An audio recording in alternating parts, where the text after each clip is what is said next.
sur l'ordi. Ah oui, ça y est. Ça marche. Bonjour Bienvenue tout à le ce, monde, bienvenue. bienvenue à ce cercle de soins. On avait envie de développer cette thématique qui nous tient à cœur sur l'hypersensibilité et la gestion des émotions aujourd'hui. Alors bienvenue, on sait qu'il y a beaucoup de monde qui regarde en replay, donc c'est quoi un cercle de soins? Peut-être dire un mot, parce que c'est pas un webinaire classique. Avec Florent, on a cette capacité de mettre en mouvement les énergies bloquées ou les endroits où dans vos vies ça bloque, ça coince depuis tellement longtemps. C'est vraiment, je pense, notre puissance à tous les deux. Et du coup, qu'est-ce qu'il y a de spécifique? C'est que c'est pas un webinaire classique, c'est vraiment qu'on va vous inviter. Qu'est-ce qui fait que ça fonctionne? C'est que vous allez rester en lien avec ce que ça vous fait. On va poser des mots, on va vous dire un certain nombre de choses sur cette thématique, sur ce qu'on perçoit du groupe, mais aussi on pourra répondre à vos questions. Et donc, c'est ça qui est vraiment de spécifique, c'est qu'on vous invite à rester en lien avec votre ressenti, avec vos sensations, avec ce qui se passe en vous. Et c'est ça qui va permettre que vous puissiez percevoir ce qui réagit en vous. Ça peut être des sensations agréables, ça peut être des sensations désagréables, peu importe. L'idée, c'est de rester en lien et de vous connecter, de voir ce qui vous parle, ce qui ne vous parle pas, et de vraiment goûter ce qu'on vous apporte. Et c'est ça qui agit, en fait. C'est bien quand vous prenez votre responsabilité par rapport au processus qu'on vous propose, qu'il y a une action. Voilà ce que j'ai envie de vous partager par rapport à ce principe de cercle de soins. Oui, l'idée, moi, que j'aimerais ajouter, c'est que on a une capacité d'aller encoder quelque chose, hein. Quand vous allez chez un psy, bon, un psy moderne qui parle, pas l'ancienne sur le divan sans un mot, mais un psy moderne, il va avoir une activité thérapeutique avec ses mots. Et nous, il y a ça, c'est-à-dire qu'on a développé une capacité dans le choix précis des mots, de ce qu'on vous apporte, d'encoder aussi quelque chose pour vous aider à grandir, à maturer, à harmoniser certains aspects de nos outils mentaux, émotionnels ou instinctifs. Donc, c'est quand même un webinaire un peu thérapeutique, hein. L'idée, c'est aussi d'apporter du contenu mental, certes, mais aussi de vous aider à maturer dans votre chemin. Hmm. Alors pour ça, juste, on prend quelques instants, hein. Vous arrivez tous et toutes un petit peu de votre journée, de tout ça. Vous êtes peut-être un peu dans un entre-deux, je vois. Ambre qui mange, voilà, on est dans entre midi et deux. Donc, et bienvenue, hein. C'est pas juste de vérifier, de revenir un instant dans le corps, de ramener votre attention, parce que pour être à l'écoute, on est bien dans une dynamique aussi, dans une dynamique de spiritualité concrète, c'est-à-dire que je suis dans la vie et en même temps, c'est ça qui fait notre puissance, c'est que on peut ressentir, on est capable de ça en s'entraînant, ressentir ce que ça me fait en même temps que je suis dans l'action, en même temps que je suis avec les autres. Et donc, ben ça, la clé, c'est de revenir au corps et de revenir au corps et de revenir au corps et de s'entraîner à être en lien avec ses sensations et ses ressentis. Donc simplement, prenez un instant pour vérifier si vous êtes bien là. C'est-à-dire laissez aller ben, toutes vos préoccupations d'avant, peut-être ce que vous avez à faire après. Et je vois que moi, je parle très vite et donc tout doucement, on va ralentir ensemble. Ramener, hein, il y a vraiment le rythme du corps et le rythme du mental. Et là, on vous invite à revenir au rythme du corps. Ce qui peut aider, c'est vraiment de se mettre en lien avec la sensation de la respiration. Tout simplement de ressentir ce bercement qui est là tout le temps, qui nous ramène à un rythme, le rythme de nos cellules, de nos organes, de tout notre corps. Et ça permet de ramener l'attention dans les sensations intérieures et en même temps du coup, de sentir, ça peut être assez intéressant de sentir les points de contact de notre corps avec son environnement. Ça peut être le contact des pieds avec le sol ou avec ce qui touche. Tout simplement le contact des fessiers, des cuisses, là sur la chaise ou là où vous êtes assis, assise. Et le contact des mains avec ce qu'elles touchent. Et tout doucement, vraiment garder cet ancrage à l'intérieur de vous pour vraiment ressentir ce qui réagit, ce qui se détend, ce qui s'ouvre ou ce qui se noue, qui du coup a besoin d'écoute hein, pendant qu'on va nommer un certain nombre de choses. Voilà. Peut-être Florent, tu voulais déjà, avant qu'on vous parlera tout à l'heure un petit peu de ce qu'on perçoit du groupe, mais peut-être déjà un petit peu cette notion d'hypersensibilité, on veut vous dire un petit peu, nous, perception un peu plus générale, parce que bien sûr, en tant qu'hypersensibles, tous les deux, on accompagne plein de gens hypersensibles aussi. Oui, on va peut-être poser un petit peu les bases. Moi, j'aime bien revenir au départ sur la science, donc plutôt jungien, parce que je trouve que Jung était beaucoup plus avant-gardiste que Freud. Enfin, à mon sens, c'était vraiment un génie. Et donc, Jung, lui, il a rapproché l'hypersensibilité de l'hyperempathie, en fait. Donc, il a défini trois stades. Donc, le premier stade, vous avez ce qu'il appelle l'empathique inconscient. Donc, je vais définir un peu ça après. Ensuite, le deuxième stade, c'est l'empathique blessé, qui commence à prendre conscience de nombreux mécanismes. Et après, l'étape 3, il l'a appelé l'empathique souverain. Donc, je pense que beaucoup d'entre vous vont se reconnaître dans la première étape, et ça ne veut pas dire qu'on n'est pas bien hein, quand on est dans la première étape. Donc, l'empathique inconscient, c'est on a une hyperporosité, on est un petit peu éponge finalement, et il y a pas mal de confusion dans ce niveau-là. Donc, souvent, on a des premières confusions entre intensité et intimité. Donc, c'est difficile de se définir comme identité. On a tendance à se confondre avec le ressenti des autres, les émotions des autres. Donc là, il y a déjà des premières confusions qui se mettent à ce niveau-là. Et dans ce premier stade, on voit souvent les limites comme un peu cruelles. C'est-à-dire le fait de dire non, stop, je suis pas d'accord, ben, on a l'impression qu'on est méchant. Donc souvent, c'est des marqueurs pour se rendre compte qu'on est dans ce stade-là, on se culpabilise énormément. Et puis on alterne un peu entre deux extrêmes. C'est-à-dire que soit justement on va beaucoup se culpabiliser, se sentir responsable des autres, être un peu dans le sauveur qui veut tout le temps bien faire, porter, gérer, solutionner, encaisser, temporiser. Soit on va alterner éventuellement de l'autre côté où on blâme un peu le monde et l'extérieur. Oui, c'est de la faute des autres si je me sens comme ça, si je suis pas bien, on me comprend pas. Enfin, il y a vraiment ces notions-là dans le premier stade. Donc malheureusement, quand on est coincé là-dedans, on est la proie idéale des narcissiques et des pervers narcissiques. Donc pour vous définir un peu simplement la différence entre les deux, donc les hyperempathiques et les hypersensibles ont tendance à projeter sur l'autre leurs illusions et leurs espoirs. C'est comme ça que vous allez pouvoir voir un peu que vous êtes touché. C'est le piège numéro un, c'est de tomber amoureux ou amoureuse d'un potentiel dans le couple. Vous verrez, ça arrive très souvent parce que l'hypersensible, il va sentir que l'autre, il a un potentiel, il a plein de qualités, mais qui sont pas encore conscientisées. Donc, on va avoir tendance à projeter des idéaux, à voir le potentiel de l'autre et à tomber amoureux. Et ça, c'est l'écueil terrible parce que bah, le potentiel de l'autre peut ne jamais émerger, peut ne jamais être conscientisé. Donc, ça peut vraiment faire mal. Je suis sûr qu'il y en a qui peuvent se Ouais. reconnaître dans ça. Moi, j'ai envie de Et témoigner parce que ça me parle, je me marre, hein, ça me parle tellement d'être restée pendant tellement longtemps dans des relations qui, dans le concret, ne me convenaient pas. Mais il y avait, bah oui, mais ça, il y a tellement de possibilités. Mais en fait, au bout d'un moment, on n'est plus dans regarder en face ce qui convient pas. Et ça peut être amical aussi, hein. C'est ouais, ouais, hein. ouais, on voit le Mais potentiel. ouais, c'est ça, on voit. Et donc, c'est un éclairage qui est vachement intéressant. Ouais. Mm. Et en plus, avec la deuxième confusion terrible de cette idée de si je pardonne plus, si j'explique mieux à l'autre, bah, il va comprendre, il va changer, il va évoluer. Donc il y a vraiment ce côté sauveur. Et là, c'est 100% sûr de se ramasser. Malheureusement, ça marche pas. Et donc l'empathique, c'est la projection des illusions et des espoirs. Et le narcissique, lui, il projette son moi idéal. Donc, ça vous permet de comprendre quand on est dans cette première phase, on va nier ses ombres. On veut pas être méchant. On veut pas faire du mal. On veut être un peu chevalier blanc.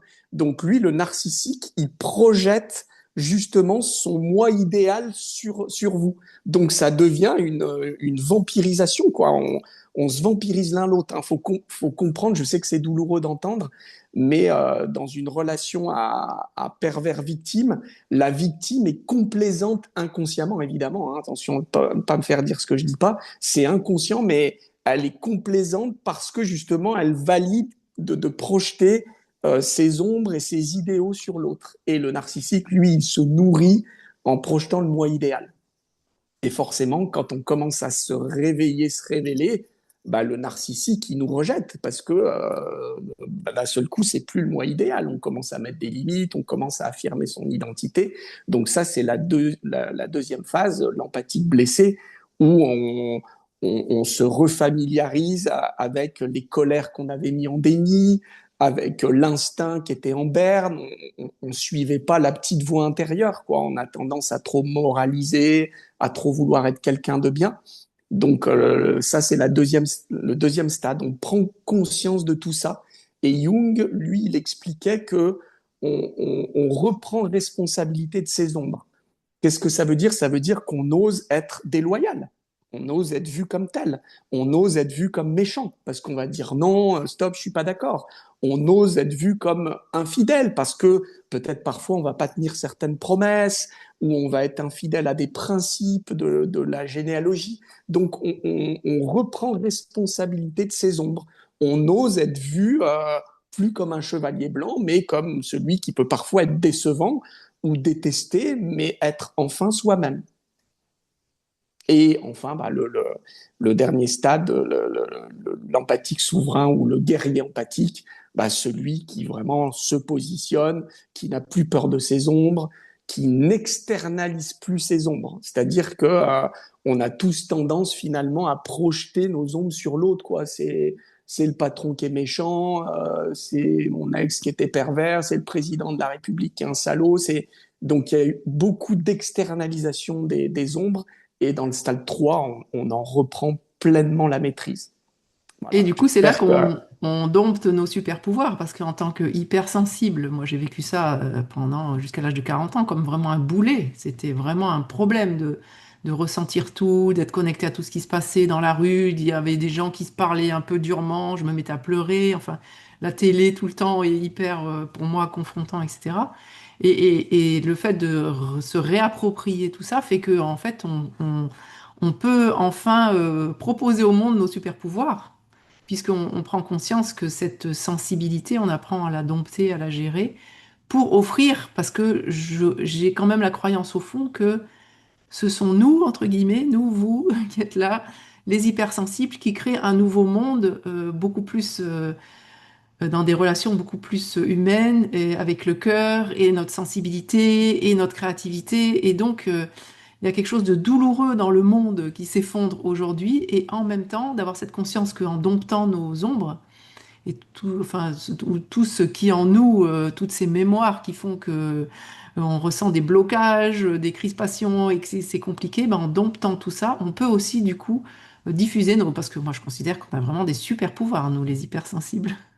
Peut-être ça serait intéressant de les nommer d'ailleurs. Hein. Donc, je sais pas, toi, tu diras Coralie, moi ce qui me vient comme ça, c'est que l'hypersensible, bah, déjà hypersens, il est relié à ses sens, à ses cinq sens, puissamment. Ça peut être des gens qui ont un odorat très développé, un côté gustatif très développé, ça peut être le sens du toucher très développé, l'ouïe, la vue, etc. Donc ça peut même aller jusqu'à des perceptions Mm. extrasensorielles, hein, Ouais, des la gens qui vont avoir des médiumnité, ouais. formes de Mm. clairvoyance, de clairaudience, etc. Et pourquoi c'est un super pouvoir, comme disait Coralie, parce que euh, l'hypersensible, à mon sens, il arrive à repérer les masques des autres. Et il arrive même à repérer finalement ce qui est plus vivant, ce qui n'est plus vivant chez l'autre, dans la société, dans le tissu social. Donc, bah, quelque part, vu qu'il repère ce qui n'est pas vivant, il va pouvoir ramener du vivant, hein, ramener du changement dans la société, du changement chez les autres, mais pas en sauvant, bon, parfois en nommant les choses ou en l'incarnant lui-même. Hein. Donc, c'est un vrai super pouvoir. Bah, par exemple, nous, avec Coralie, on a une ultra-sensibilité, ce qui fait que, bah, imaginez ce matin, moi j'avais une patiente, elle avait dit 3 mots, je savais comment elle fonctionnait, ce qui clochait dans son inconscient, ça permet de détecter avec un flair quoi, tout ce qui dissonne. Donc c'est bien positionné, c'est vrai que c'est un super pouvoir. Hein. Mais c'est la difficulté, c'est de dompter ce super pouvoir. Parce que ce que je vois, moi, dans mon cheminement et puis de toutes les personnes que j'accompagne, c'est que il y a une vraie difficulté. Vous savez, le mot corps a un S, parce qu'on n'a pas que notre corps physique, on a différents corps. Et que pour les hypersensibles, il y a eu, dans ce que je perçois, une blessure affective profonde, une insécurité affective profonde, profonde dans notre enfance ou dans nos mémoires qui se réactivent là. Ce qui fait que tous nos corps sont en éveil, en attention, en super, hyper activité permanente. Ce qui fait qu'on a des corps qui sont extrêmement expansés. Moi, j'accompagne beaucoup de personnes à redensifier leur corps. Parce que, en fait, en étant expansé, ben, forcément, on a plein d'infos dont on n'a pas besoin au quotidien. C'est-à-dire que c'est ça d'apprendre à dompter nos super pouvoirs. C'est-à-dire quand on est dans un supermarché, on n'a pas besoin que nos corps ils remplissent tout le supermarché. Hein, par contre, quand on est dans la nature, parce qu'on va capter tous les mal-être des gens, on va capter plein d'infos dont on n'a absolument pas besoin. Et du coup, le mental, qui lui, ben, il essaye de à peu près gérer tout ça, il va être en hyper activité, hyper agitation, pour essayer de faire un peu une synthèse de toutes ces infos qu'on recueille. Et donc, une des choses pour dompter nos hyper-pouvoirs, c'est de redensifier, de prendre conscience de qu'on est expansé et même du coup, j'ai vraiment vécu ça, moi, qu'on est intrusif et intrusive. C'est-à-dire, comme nos corps sont expansés, ben, on est dans les autres tout le temps. Et donc, on dérange. On est des vrais dérangeurs et dérangeuses de conformisme. Et donc, d'apprendre à se recentrer, revenir à soi et expanser nos corps volontairement dans des moments comme dans les soins, pour nous, quand, qui accompagnons, ou dans des moments où on est dans la nature, etc. Ça, c'est juste. Mais c'est d'apprendre justement à dompter ses pouvoirs pour ne plus intruser les autres, mais aussi, moi je crois que vraiment un critère qui permet de voir qu'on est hypersensible, c'est les trop. Hein, tu disais, on a des ultras. Moi, je sais que mon fils, il peut pas aller en boîte de nuit parce il est hyper audient, je crois qu'on appelle ça. Ma fille, elle peut pas. Il y a plein de choses qu'elle peut pas manger parce qu'elle a trop le goût. Voilà, moi, c'est trop de stimulation, trop d'odeur, le manque d'oxygène, c'est des choses qui sont extrêmement difficiles pour moi. Et donc, c'est tous les endroits où il y a trop de stimulation, trop de lumière, trop de chaleur, trop de gratouilles, vous savez, les habits qui grattent, trop de... Tout ça, et c'est vraiment, on a chacun notre hypersensibilité. C'est ça qui est intéressant, c'est d'aller apprendre à voir comment je vais pouvoir moi, utiliser mon super pouvoir d'hypersensible pour, voilà, pour être au service du monde ou au service de ma vie, tout simplement, et de mon entourage. Ouais, peut-être pour l'imager, moi, je donne parfois cette allégorie. C'est comme si on avait des petites antennes paraboliques, les hypersensibles, mais des centaines et des centaines qui s'orientent de partout en permanence. Mais effectivement, comme le dit Coralie, bah, 3 quarts du temps, c'est pour des choses qui ne nous servent pas dans l'instant et qui ne sont pas au service de l'autre ou du commun. Donc l'enjeu, c'est comme si toutes ces antennes il y avait besoin de ramener une limite, hein, ça va être un vrai mot-clé, on en reparlera peut-être après, pour que ça devienne une antenne, et en plus, cette seule antenne qu'on choisit potentiellement de refermer. Moi, si je vous donne mon exemple, sans être présomptueux, ma sensibilité peut être tellement ultra, tellement extrême, que là, pendant que je vous parle, si j'ouvre tout, bah, je vais sentir ce qui se passe chez le voisin du dessus, je vais avoir des informations sur ma plante là-bas qui a, je sais pas quel besoin, etc., etc. Mais finalement, ça n'a aucune utilité à part complètement m'embrouiller. Et on pourrait pousser un petit peu l'allégorie sur le système médiatique actuel. Imaginez, vous allumez votre poste de télé, vous allez avoir les informations du JT, peu importe TF1, France 2. On vous donne une multitude d'informations qui se passent dans le monde, mais si on est honnête, à quoi ça sert ici et maintenant? À part pour parler à la machine à café, pour avoir une culture G, ça va plus nous encombrer qu'autre chose. Donc l'idée, normalement, ça serait déjà de savoir ce qui se passe chez son voisin avec ses enfants avant de savoir ce qui se passe à Mm. 3 000 kilomètres de chez soi. Ça finit par nous. C'est du trop, comme disait Coralie, on en a plein la tête et ça n'a pas d'utilité. Mm. Donc, si on en revient à l'idée de cette antenne parabolique, au lieu d'en avoir des centaines qui s'orientent de partout, on remet une limite pour qu'il n'y en ait qu'une, et en plus, on l'ouvre et on la ferme à volonté. Moi, ce qui fait que dans ma vie de maintenant, bah, je peux être sur un marché et être monsieur lambda, quoi. Et ouvrir mon antenne à bon escient dans un cadre fait pour ça, mon travail, dans un cabinet où bah, tout est pensé pour ça, où en plus bah, il y a un accord tacite puisque la personne vient en soins, c'est qu'elle a besoin et envie d'apprendre des choses sur elle. Donc là, je peux ouvrir totalement mon antenne plutôt que comme à une époque quand j'allais l'ouvrir avec des potes entre le café et le dessert. Ah, mais vas-y, t'as tel problème.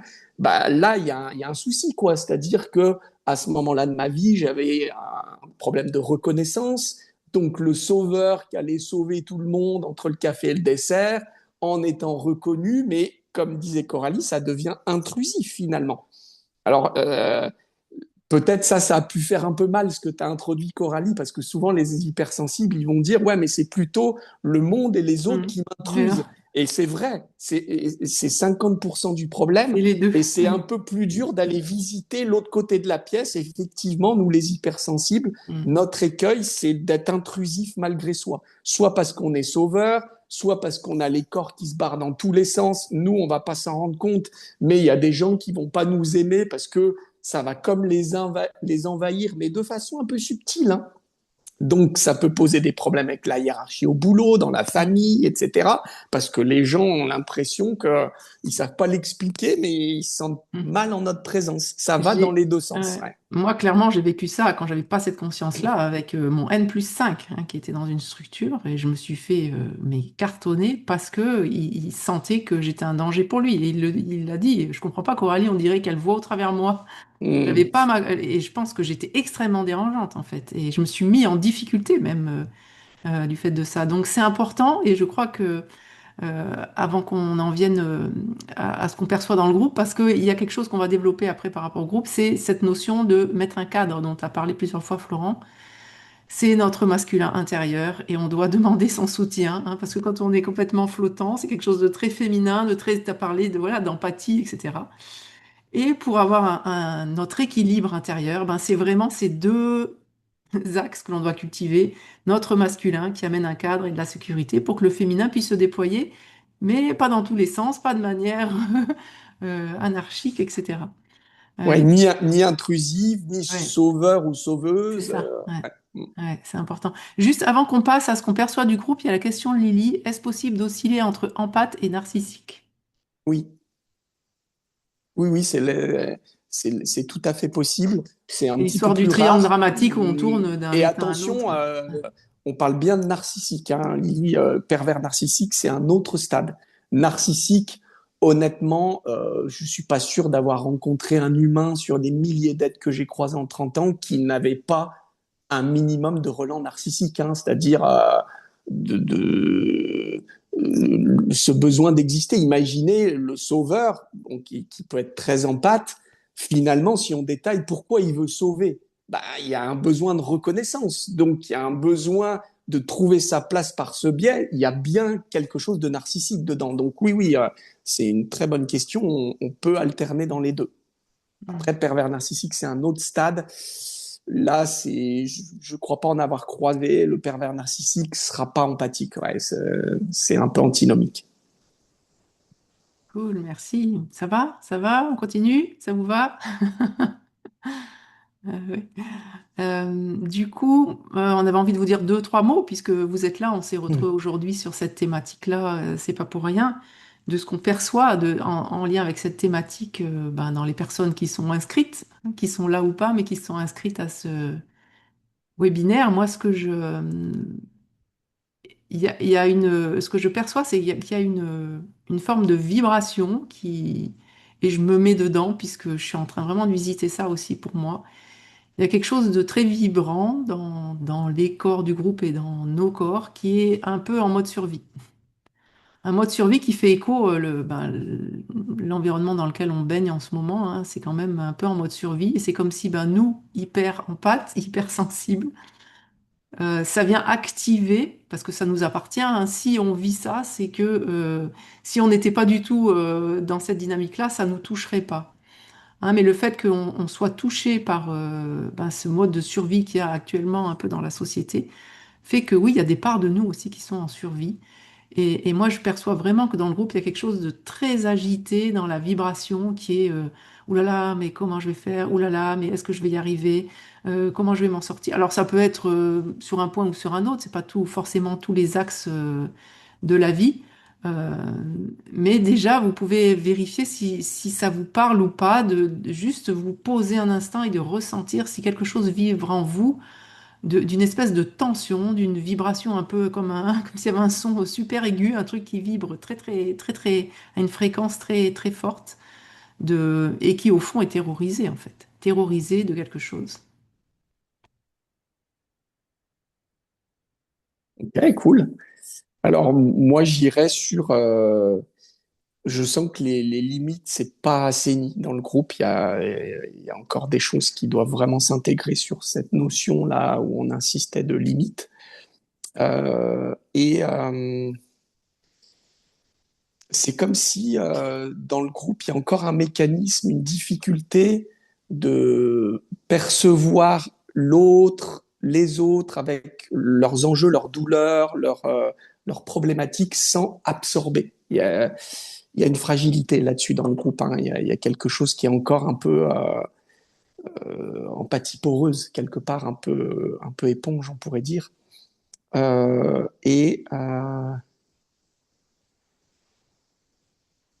un groupe qui est pas mal en surefficience mentale. Hein. Et donc, l'écueil, je pense, dans les gens qui sont présents, c'est de chercher encore à être trop compris. C'est le piège dans la deuxième phase, hein, si on reprend la dénomination jungienne. Donc, la deuxième phase, quand on se réveille, quand on se révèle à soi, l'empathique blessé, on tombe encore un petit peu dans le piège on se comprend, on commence à se comprendre, on commence à reconnaître notre propre hypersensibilité. C'est aussi le passage où certains vont reconnaître leur TDAH, leur sensibilité autistique. On commence à se reconnaître. Et du coup, le piège, on en voit beaucoup aussi dans les réseaux sociaux en ce moment de gens qui parlent sur ça. Le piège, c'est d'espérer être compris des autres, enfin, et donc de vouloir trop expliquer, je suis comme ci, comme ça, ce besoin d'être compris, en fait. Je sens qu'il y a un peu un piège comme ça dans le groupe, une idée comme ça. Et il y a un moment donné, il faut arriver à dépasser ça. Il n'y a plus besoin d'être compris, ce qui compte, c'est de se comprendre soi-même. Et bah, on véhicule ce qu'on a envie de véhiculer dans le monde et aux autres.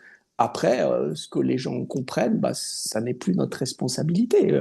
Pourvu que nous, on ait fait ce qu'il fallait bah, pour dire ce qu'on avait besoin de dire, il n'y a plus cette espèce de choses dévorantes, avoir l'impression qu'on se sentira mieux quand on sera compris des autres. Ça, c'est vraiment un terrible piège.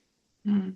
Et ça, moi, ça me met en lien à nouveau avec le masculin, hein, ce qu'on évoque, et de se mettre des limites, aussi bien sur ce qui part en hyper-stress, en hyper-vigilance, de comment est-ce que je peux remettre des limites, ben, c'est vraiment de se réapproprier son masculin. Et ça fait partie de comment dire, de nos sujets de prédilection avec Florent, puisque vous savez que on anime régulièrement, et le prochain c'est fin août, un stage qui est un cercle de soins, mais vraiment en présentiel, où on incarne chacun le masculin et le féminin pour vous aider à vous réinstaller en vous, parce qu'on n'a pas eu ces modèles-là autour de nous. Souvent, nos parents, bah, avec leurs blessures, ils n'ont pas pu nous montrer un modèle clair de masculin, le masculin qui permet de faire des deuils, qui permet justement d'amener cet espace de sécurité, cette coupe qui amène le socle pour que le féminin puisse se déployer. Et pour moi, ce que j'expérimente en ce moment, pour vraiment continuer à installer ce masculin en moi qui était vraiment très fragile dans toute ma construction, c'est vraiment d'utiliser du coup mon mental pour faire des demandes. C'est-à-dire que justement, chaque jour, je ne me laisse pas entraîner, je laisse pas mon féminin s'entraîner dans cette hyper anxiété, cette hyper agitation, cet hyper stress, etc. Donc, c'est comme si j'utilise mon mental oui, qui est le fruit de quelque chose de beaucoup plus masculin pour m'amener des propres limites et demander à rester. Moi, je fais ça tous les jours en ce moment. Je demande à rester toute ma journée dans une vibration haute. Et donc, à chaque fois que je vois quelque chose qui commence à descendre, à se décourager, à perdre courage, à jurer contre les problèmes que j'ai, voilà, me sentir épuisé, etc., je demande à remonter en vibration pour rester dans mon axe, rester stable, regarder l'horizon. Et ça, je trouve que dans la période, ça demande beaucoup de volonté, mais pour moi, c'est vraiment le masculin qui se met au service du féminin, qui du coup, ça me permet de passer des journées où je suis vraiment au service, je fais ce que j'ai à faire, je me réjouis même de faire ce que j'ai à faire, et si je sens que ça baisse, je redemande à remonter en vibration. Et pour moi, c'est là, je me réapproprie mon masculin, dans le sens où c'est lui qui m'amène un cadre et qui me soutient, et m'amène cette sécurité pour pas me laisser aller dans le marasme. C'est facile en ce moment, hein. Il suffit de regarder un peu les infos et on tombe. Alors moi, ce que je fais plus du tout, pour pas être justement, comme disait Florent, sursollicité par des trucs que je peux rien faire, donc ça sert à rien. Et de vraiment rester focus aussi. Il y a cette notion pour moi de masculin, c'est de rester focus. Rester focus sur ce que j'ai envie de faire, sur ce que j'ai l'élan, sur ce qui me fait du bien, sur ce que je peux faire, là où je peux apporter. Et garder le cap de ma vibration, en fait. Ouais, c'est sympa. Bah, moi, ça me donne peut-être envie de préciser un peu tout ce que t'expliques là, Coralie, en allant peut-être dans du détail sur nos outils et comment on est construit. Donc, tu as parlé masculin-féminin, notre capacité de se paterner intérieurement et de se materner. Donc, si vous voulez, les clés finalement pour reprendre la maîtrise de votre hypersensibilité, ça va déjà être de remettre en bonne position votre féminin intérieur, votre mère intérieure, donc le yin, donc le féminin intérieur, il va gérer la capacité à être à l'écoute de nos ressentis et de nos besoins fondamentaux.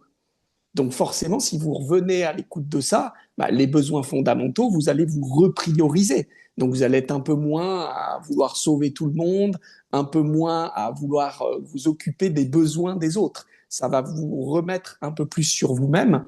Ça va être donc le féminin gère le monde émotionnel. Donc là, bah, c'est l'outil émotionnel qui a besoin d'être réparé. Bon, ça sera peut-être un sujet d'un autre webinaire. C'est tout un programme. Et comment on peut arriver à faire ça? Bah, effectivement, avec l'aide aussi du masculin.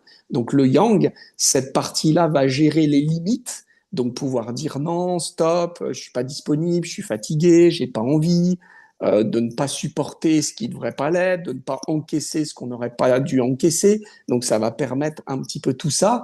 Ça va permettre aussi des limites, bah, de respecter les limites de l'autre, de ne pas être tout le temps à vouloir sauver, soutenir, temporiser pour les autres. Ça va remettre aussi des limites, être un peu moins éponge, un peu plus imperméable. Ensuite, une deuxième fonction du masculin qui sera très utile, c'est la légitimité, c'est se donner le droit. Donc se donner le droit d'être un peu égoïste, se donner le droit de dire non même si ça blesse l'autre. Finalement, c'est une réhabilitation des zones d'ombre par rapport à ce qu'on expliquait au départ. Donc se donner le droit d'être déloyal pour être loyal à soi-même, se donner le droit de dire non pour se dire oui à soi, se donner le droit d'être infidèle à des principes ou que sais-je pour être fidèle à soi-même, se donner le droit d'être indisponible pour les autres pour être disponible à soi-même. Mais soit la légitimité est active, soit elle ne l'est pas. Hein, et si elle ne l'est pas, on va que le conceptualiser. Hein. Et enfin, le masculin, c'est le porteur de sécurité. C'est pas simple de faire valoir tout ça dans le monde actuel, parce qu'on est dans un monde qui est encore très tourné sur la morale, sur la raison, sur l'intellect. Donc c'est dur de se sentir en sécurité, d'être soi. On est très tenté d'être ce qu'on croit qu'il faudrait être, ce qu'on pense que les autres attendent de nous. Donc ça demande une grande sécurité pour pouvoir être enfin soi et justement faire valoir un peu ses ombres, oser dire non, oser être égoïste parfois, oser être loyal à soi-même. Ça demande un peu ce doublon légitimité-sécurité. C'est pas si simple. Hmm. Et ça demande, donc c'est l'utilisation, le masculin-féminin, c'est le niveau de l'atome, hein, on est fait d'atomes, électrons, protons, neutrons, donc le masculin, c'est les charges plus, c'est la partie plus, si on était fait comme une pile, et le féminin, c'est la borne moins. Donc c'est de réapprendre une collaboration entre ces deux polarités à l'intérieur de nous, et après, c'est l'apprentissage de savoir utiliser nos outils. Donc Coralie, elle parlait du mental. Le mental, c'est un outil, mais qui est malheureusement en grande dysfonction individuelle et dans nos sociétés, puisqu'il a été érigé en maître. Tout est, je ne sais pas comment vous dire, le mental, il est quasi, si on se met en termes spirituels, confondu avec l'âme. Les gens pensent que leur mental, c'est leur vraie personnalité, là où ça devrait être qu'un outil. Et l'émotionnel, je pense que pour finir, ça serait peut-être bien qu'on insiste là-dessus parce que l'hyperempathe ou l'hypersensible, il a un vrai problème dans l'utilisation de son corps émotionnel. Coralie vous parlait de corps. Bon, moi, ce que j'ai pu voir sur les gens, on a 7 corps.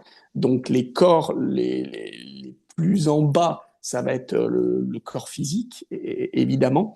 Ensuite, il y a le corps éthérique. Pour ceux qui ont des perceptions, c'est une fine couche juste au-dessus du corps physique, qui est un peu bleu électrique. C'est ce corps-là que traitent, par exemple, les acupuncteurs ou les énergéticiens.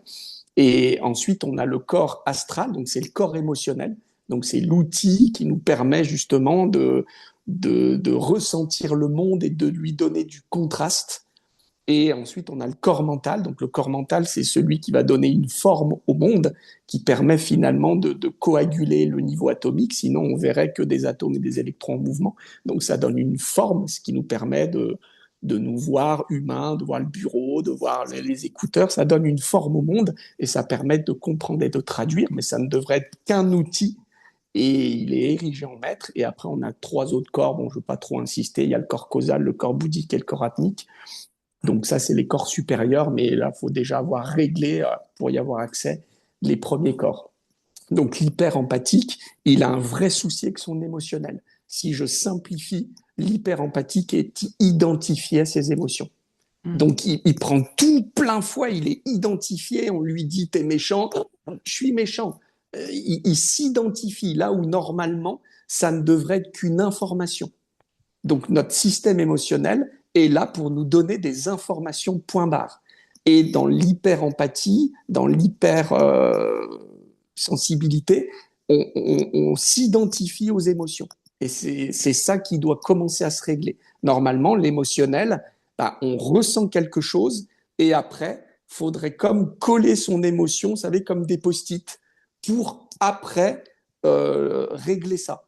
Donc, en général, imaginez si je donne un exemple concret, je sais pas, quelqu'un vous a dit oui, t'es une vraie garce. Donc là, il va y avoir une information, ça va peut-être vous rendre triste ou vous faire ressentir de la colère.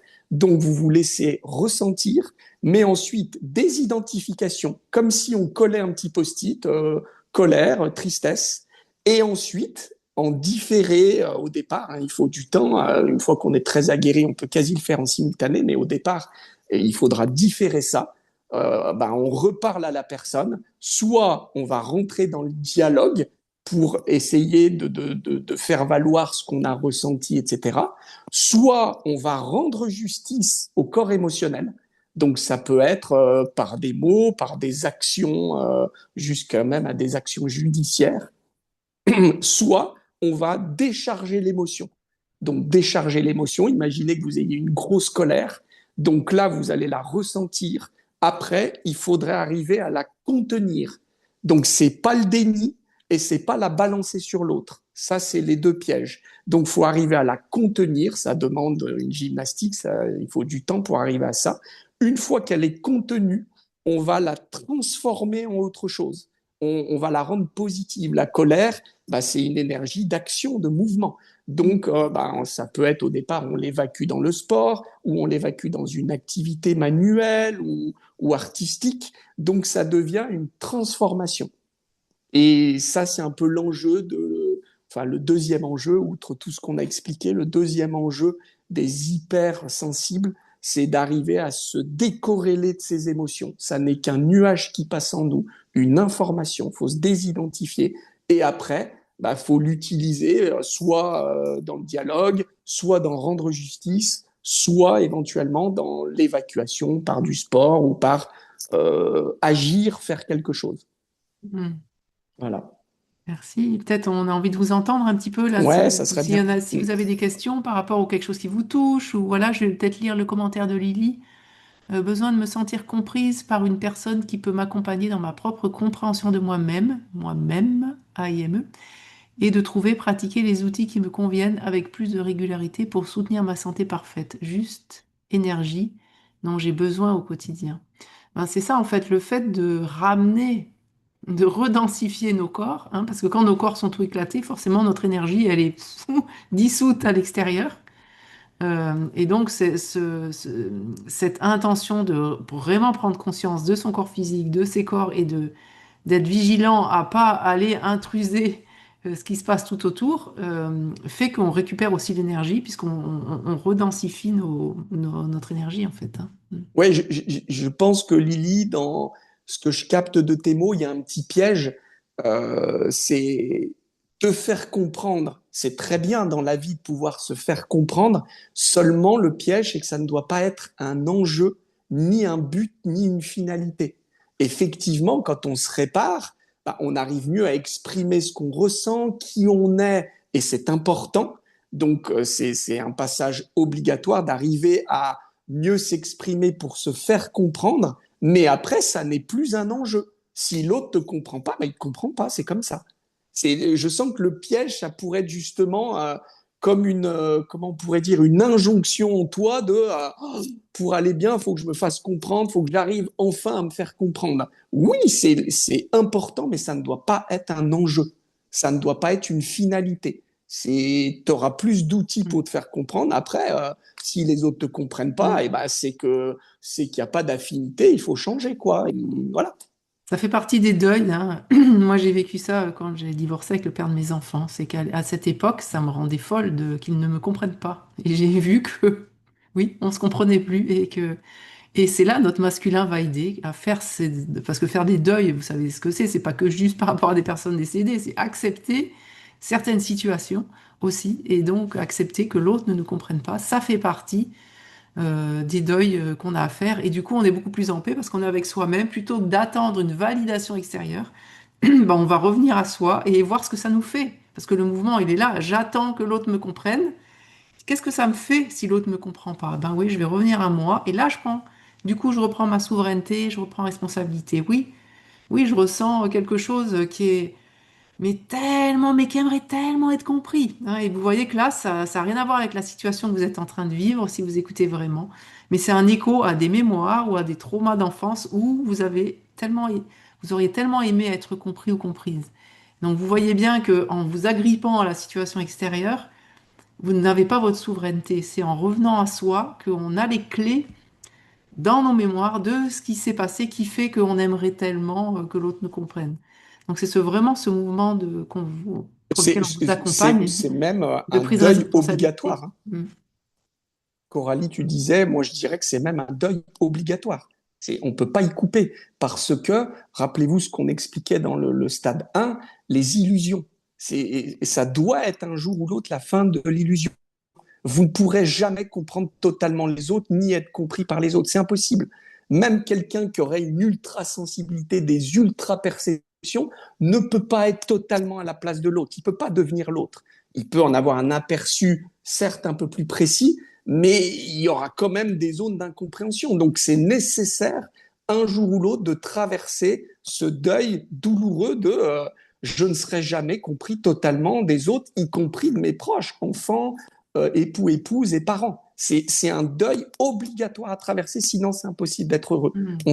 On va souffrir énormément tant qu'il y a Ouais. cette illusion. Ouais, merci. Oui, il y aura un replay, hein. Enfin, il y a quelqu'un Marie a répondu, mais oui, il y a un replay. Bon, je vous enverrai un Je mail et pense puis que ça c'est sera sur. même nécessaire de réécouter parce qu'il y a beaucoup Ouais, il y a beaucoup, d'infos, hein. hein. Ouais. Et puis n'hésitez pas à le replay, hein, pour soutenir ce cercle, à le transférer autour de vous si ça vous parle, ce thème-là. Alors, il y a Elodie qui dit, je vous remercie, vous venez d'éclairer le fait de prendre de la place on me reproche trop souvent que je prends de la place, trop de place, alors qu'après suranalyse et remise en question, je parlais même moins que d'autres personnes présentes. Vous voyez l'effet? Et c'est vibratoire, hein? Et il n'y a pas que la parole, hein, il y a tout Ouais, ce qu'on aimait, effectivement. Ouais. Mm. ouais, ouais. Moi, j'ai vraiment vécu une expérience où une fois j'étais voilà, Mhm. à un stage et on était plusieurs chambres côte à côte. Impossible de dormir. Impossible de dormir. Je me sentais intrusée alors que j'étais dans ma chambre. Voilà. Et en fait, en me connectant à ce qui se passait, en demandant l'info, je me suis rendu compte que la personne à côté de moi, ses corps étaient dans ma chambre. Et c'est là que ça m'a sauté à la figure. Je me suis dit, ben oui, j'avais bien repéré que c'était quelqu'un qui était super sensible et qui, voilà, très attentif, très à l'écoute et en même temps, voilà, enfin, il avait les caractéristiques de quelqu'un d'hypersensible. Et je me suis rendu compte qu'en fait, il était intrus, ses corps étaient dans ma chambre et que c'était insupportable pour moi.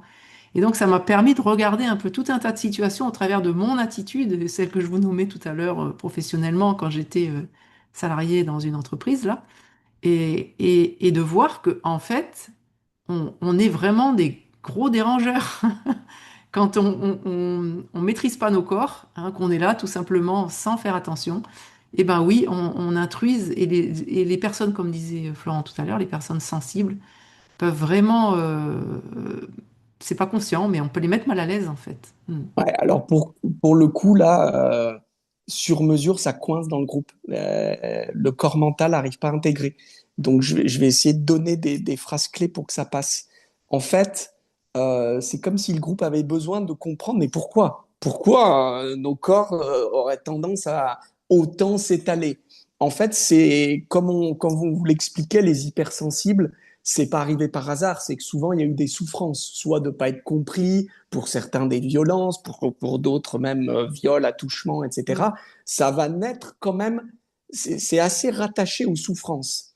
Donc il faut imaginer que dans l'inconscient, en fait, il va y avoir une stratégie qui va se mettre en place d'essayer de sentir à l'avance pour plus souffrir.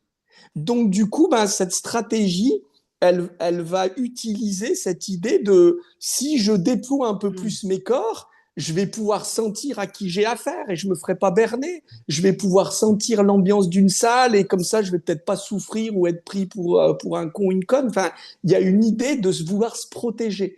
Donc, de mettre ses corps en surétalage Ouais, pour en essayer anticipation, il y a beaucoup d'anticiper, de d'anticipation. Ouais. capter Mm. un peu en avance. Ouais, c'est vraiment l'anticipation. Ouais. C'est né de ça. C'est vouloir anticiper, c'est de l'hyper-contrôle, mais c'est une Mm. tonalité précise dans l'anticipation et vouloir saisir avec un temps d'avance les autres, l'ambiance, le lieu, pour essayer de se protéger, de ne pas Ouais, c'est souffrir. ça. C'est né de ça. Donc il y a bien une stratégie qui a un sens. Mais souvent, l'inconscient n'a pas mesuré que ça va créer un problème, finalement, d'envahir un peu les autres malgré soi. Voilà. Mm. Là, c'est bon, là, je sens que le corps mental, Ça passe. ça passe, ça pèse. Élodie dit quelles sont les clés pour ne pas être intrusif pour d'autres et se préserver des intrusions d'autrui. C'est un chemin, c'est-à-dire faut avoir réparé une partie de son masculin sacré, de son Mm. yang, pour justement avoir des limites assainies, Mm. et dans l'impalpable, être un peu plus imperméable, et dans le concret, bah, savoir se jouer un peu plus de ça, quoi, pouvoir positionner des limites sans se culpabiliser, pouvoir être soi sans se juger, etc. Donc c'est quand même un chemin. Euh, Malheureusement, on serait menteur de vous dire qu'il y a une pilule miracle, quoi. Le, le développement personnel ou le dépouillement personnel, comme on l'appelle nous, c'est un chemin. Il n'y a pas d'éveil express, ça n'existe pas. C'est Mm. faux. Et Faut remettre ça sur le au métier à quotidien. coudre au quotidien et on avance pas à pas. Hmm. Et du coup, avant de prendre Marie, juste du coup, j'en profite pour vous dire que c'est vraiment l'objet de nos stages sur un week-end, sur 48 heures, des cercles de soins où chacun passe dans le cercle pour recevoir un soin. C'est des petits groupes hein, pour que chacun puisse passer et reçoit un soin pendant que tous les autres sont là autour en soutien. Mais sachez que les groupes, quand ils se constituent, comme là, nous, on a une thématique commune, Il y a vraiment des échos qui se font entre les personnes. Et quand vous venez à ce stage, ce cercle de soins en présentiel, c'est comme si vous receviez autant de soins qu'il y a de participants. Et donc le prochain cercle, il reste quelques places, il est du 28 au 30 août. Bah là, Coralie, on en a eu un exemple concret. C'est-à-dire que la question de Émilie, je crois, qui a posé cette question, finalement a permis de saisir qu'il y avait une clé potentielle pour Voilà. tout le groupe. Donc là, même si c'est beaucoup plus précis, beaucoup plus puissant quand on est dans le stage et on descend plus à la verticale parce qu'on a 2 jours, là, c'est sur 1 heure, on ne peut pas faire de miracle non plus. Mais là, il y a une clé de diffuser. C'est-à-dire finalement, la problématique, entre guillemets, d'Émilie qui posait cette question, Élodie, ouais. Mm. Mm. d'Élodie, pardon, je suis venu y répondre pour que ça se diffuse dans tout le Mm. groupe, puisque tout le groupe avait finalement le même problème, même si pas de la même façon, le même problème sur le corps mental. Donc, quelque part, dans le groupe, comme on va le faire fin août, vous êtes une clé les uns pour les autres. La problématique qu'on traite chez l'un se diffuse à tout le groupe, puis le suivant, idem. Donc, c'est comme si, finalement, en un week-end, c'est l'équivalent de multiples soins. Mm. Là où quand on est en bugne à bugne, oui, c'est très bien aussi, mais ça va peut-être être moins puissant parce que moins multidimensionnel. Mm. Voilà la puissance du truc. Alors, Marie, tu veux nous faire un petit témoignage?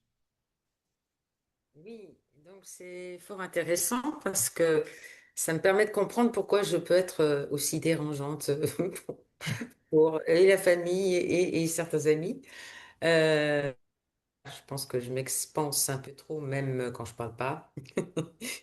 Et que donc, voilà, ça peut poser des soucis.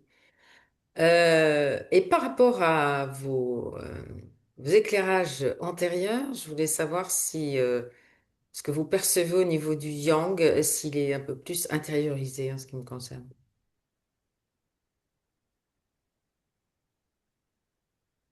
Ouais, euh, indéniablement, toi, t'es bien en train de cheminer, mais par contre, tu t'es donné une réponse et tu regarderas dans le replay parce que j'en ai parlé dans ce que je percevais dans le groupe. Ouais. Il y a encore une idée qui fait que tu t'expanses un peu trop à des moments de parfois peut-être trop chercher à ce que les autres comprennent, mais pas forcément toi-même.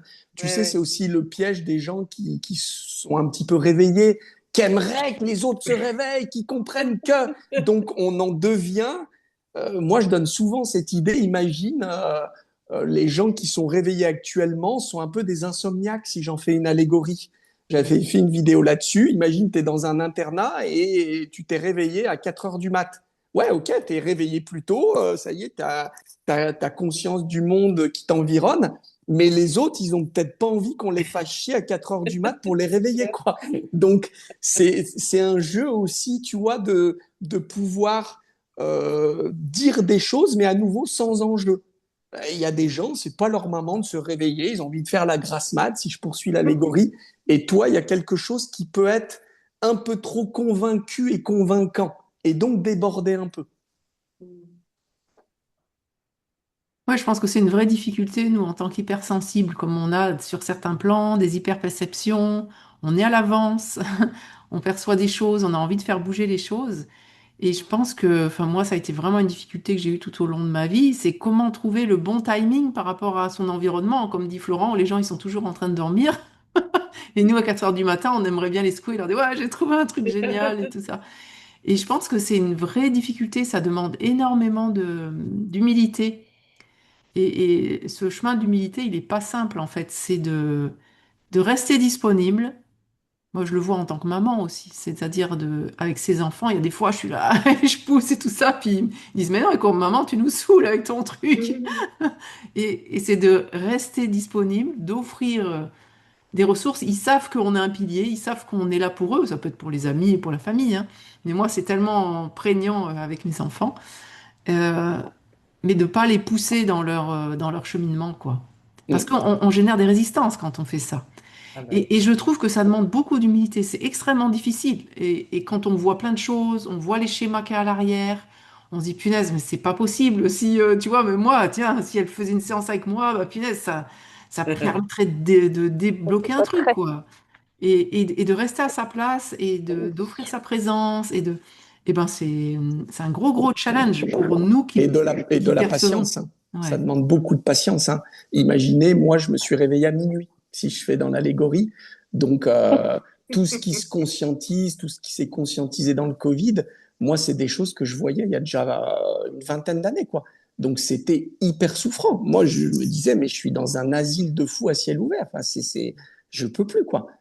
Et il a fallu patience, il a fallu justement aller questionner tout ça. Qu'est-ce qui était blessé chez moi au point de vouloir absolument que tout change, que les gens se réveillent. Donc ça demande humilité, patience. C'est pas simple, hein. C'est certain. Hmm. Ah ben, le souci, c'est que, bon, moi, il y a une phrase tu vois, qui m'a échappé comme ça dans un groupe par rapport à une amie, et bon, ben, encore une qui l'a très mal pris, quoi. Euh, mais ça, c'est ce côté cash, quoi, tu vois, ça, c'est sorti comme ça. En C'était fait, très quand on cool. vit des expériences désagréables, c'est fait. Le tout, qu'est-ce Bah que j'en ouais. fais maintenant? Tu vois, c'est qu'est-ce que j'en fais? Hein, c'est de souffrir intelligemment dans le sens où je vais capitaliser sur ce qui s'est passé. Voilà, qu'est-ce que ça me fait ben, d'avoir ça et puis ça maintenant j'ai plus la maîtrise, c'est le truc il est parti. Hein, c'est pas bah, c'est une fatalité mais non, tiens, qu'est-ce que ça me fait? Donc on revient toujours à soi de me rendre compte que là ben, je me suis mal positionnée. C'est comme ça que tout doucement on affine notre joyau notre super pouvoir en fait. Hein. C'est à chaque fois qu'on fait une expérience désagréable de revenir à soi, de ressentir ce que ça nous fait d'avoir vécu cette expérience-là, et que la fois suivante, eh ben, on sera un peu plus fin, on sera un peu plus, euh, voilà, C'est on ça. s'en sortira mieux. Mais c'est ça, il y a pas d'autre, il y a pas d'autre solution. Hein. Merci Marie pour ton témoignage. Merci à vous. Et est-ce qu'il y a une dernière question avant qu'on clôture? Euh, Allez, une petite dernière, s'il y a. Vous pouvez soit dans le chat, soit ouvrir votre micro pour si vous avez besoin d'un éclairage, une clé. C'est vraiment notre spécificité de vous donner une clé pour que vous puissiez continuer à cheminer. En attendant, en attendant, je vous mets dans le lien, dans le chat pour nous contacter. Donc Florent, si vous avez besoin de, voilà, d'un soin ou de prendre contact. Donc Florent, je vous mets le lien vers son site tout neuf. Et moi, je vous mets le lien si vous voulez. Là, régulièrement, j'ouvre des créneaux dans mon agenda. Donc, si vous avez un petit entretien gratuit, vous pouvez prendre directement rendez-vous pour une question, un éclairage, etc. Voilà. Ouvrez bien les liens avant que le webinaire se clôture. Et donc, on va prendre Lily pour terminer ce webinaire. Oui, bonjour à tout le monde. Merci beaucoup pour cette énième réunion méridienne. Je suis preneuse d'une clé, quelle qu'elle soit, qui apparaisse là maintenant. Euh, Pose ton intention. Faut que tu apprennes à clarifier, à prendre ta place. Là, c'est comme si tu demandais, papa, maman, Sauvez-moi. dites-moi quelque chose. Et tu vois, c'est presque là la clé que j'ai à te donner, c'est que faut que tu apprennes à prendre ta place, à prendre des risques par tes choix et à poser des intentions claires. Si tu veux que la vie et l'univers te répondent, faut que tu sois clair. Hein. C'est le gros Bah, problème des gens, c'est-à-dire que les gens souvent posent un choix et son inverse la semaine d'après. Donc c'est comme si tu avais, vas-y, pose ta problématique, pose ton intention et tu auras une réponse potentiellement précise. Et c'est ça le oui, tout masculin, à hein. fait. Cultiver le masculin, c'est vraiment ce sujet-là. C'est je mets une intention claire pour avoir une réponse claire. Et oui, car comment aller quelque part si on ne sait pas où on va? Exact. Voilà. Mhm. Ok, c'est bon Imagine, pour moi. tu vois, tu sais bien, maintenant, acte tout ça. Tu as bien Ouais, compris, maintenant, acte, c'est-à-dire ose voilà, prendre la ta pratique. place, ose poser une intention claire, une question claire, et tu auras des retours clairs, soit de la vie, soit d'un Hmm. thérapeute, si tu poses une question. C'est un Ouais, des je écueils, l'expérimente. hein. Oui, vas-y. Non, pardon, vas-y. Je dis que c'est un des écueils du milieu spirituel. On dit, ah, ben Joël, voilà, tout est OK dans la vie. Non. Quand tu prends ton voilier, Non, tu non, non, fixes un non, non. cap. Et après, oui, tu lâches prise. Et c'est ça, la vraie lâcher prise, c'est de fixer un cap. Je sais dans quelle direction je veux aller. Et après, je lâche prise parce que je ne sais pas comment, finalement, s'il va faire du vent, s'il va faire soleil, s'il va y avoir tempête. Donc, je suis obligée de lâcher prise et de faire avec les éléments. Mais si tu n'as pas de cap qui est ton voilier, tu restes au port. si tu te fixes Tout à fait. rien. Et donc, c'est vraiment un écueil ça, c'est l'ego spirituel, hein, auquel on peut être identifié quand on a beaucoup cheminé. C'est de dire, oh, tout est OK, tout va bien, ce qui m'arrive, j'attends les signes de la vie. Non, je fixe un cap. Je fixe un cap et après, oui, je lâche prise sur comment la vie et je reste même bien ouverte à tout ce qui se passe autour parce que souvent la vie propose des trucs, comme on est fixé sur son cap, on oublie de regarder que peut-être le vent, il va arriver par derrière et il va nous pousser. Mm. C'est ça. Et juste un petit partage d'expérience parce qu'il va falloir que je retourne en cours. Dimanche dernier, j'avais pour mission de trouver un stage dans le week-end. Et je m'y suis prise dimanche vers 10h30 en me disant, OK, j'ai trouvé une personne dans la liste de ceux qui m'intéressaient. Elle est à tel endroit sur le marché. OK, je vais au marché, je vais chercher mon stage. Et ça a été direct, oui, oui, oui. Voilà.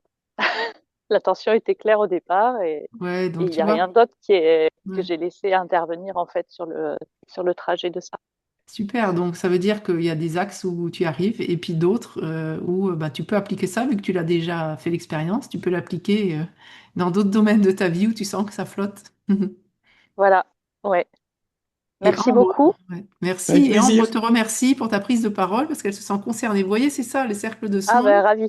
que ce soit en présentiel. En présentiel, ce qui est intéressant, c'est que je vous rappelle que Florent est ostéopathe et que donc on va pouvoir aller sur tous les plans de vos êtres, et aussi bien comme on le fait là, dans les énergies, dans les mémoires, etc., mais aussi dans le physique, remettre et voir l'écho que ça fait aussi dans vos problématiques. Donc c'est vraiment Ah, des c'est le bout soins de qui la sont chaîne, hein. Le corps hyper physique, complets. c'est le bout de la densité. Ouais. Donc, oui, c'est Merci beaucoup. Je dois vous laisser. Belle journée à tout le monde. Au Voilà. revoir. Ben, également pour toi aussi. Merci. merci. On va Merci. clôturer le cercle de soins ici. Un grand merci pour vos partages. N'hésitez pas, on est là à vos dispositions si vous avez des questions, vous avez les liens vers nos sites et puis j'enverrai un petit mail avec le replay de ce webinaire. Et voilà, si vous voulez soutenir ce cercle, eh ben, partagez-le autour de vous si ça vous parle, ça soutient et ça nous encourage pour continuer à vous soutenir. Mhm. Prenez soin de vous. À très bientôt. Au revoir tout le monde. Prenez soin de Merci. vous. Merci. Au revoir.